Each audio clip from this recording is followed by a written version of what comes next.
到2016年嘅第5題啦，咁呢一個咧就又係唔關 profit 同 loss 嘅，咁呢一個咧其實係撈埋咗一個叫聯立方程嘅嘢，咁我哋睇睇啦，咁就話咧佢而家其實有180個 member，咁咧男嘅數量咧係40% more than 女嘅數量嘅，咁最尾咧係要揾 difference of 男同埋女嘅，咁啊最尾咧就係可能係男嗰個減女嗰個啦，或者女嗰個減男嗰個啦，咁啊視乎邊個多啲嘅。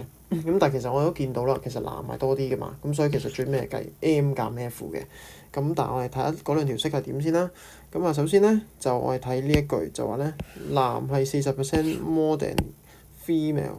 咁咧其實我之前都講過啦，就係咧記住唔好寫 M 乘1加40%等於 F， 呢個係錯嘅。係啦，因為男係多啲嘅，所以其實我哋應該要寫咧，其實係 M 等於咧 F 乘翻1加40% 先啱。呢個係我哋嘅1號式。好，2號式咧，其實就係因為總共係180人啊，咁所以 M 加 F 咧係180，呢個係2號式。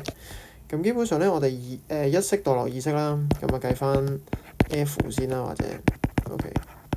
好，咁啊2.4個 F 咧就等於180，F 咧就等於75。OK， 咁跟住咧就計埋個 M 啦，咁啊 M 咧其實應該係180減翻75嘅，咁即係115啦。咁所以咧最後我哋計嗰個 difference，difference required， 咁啊就係咧115減翻75，咁就係30啦。OK，呢個就係最尾答案啦。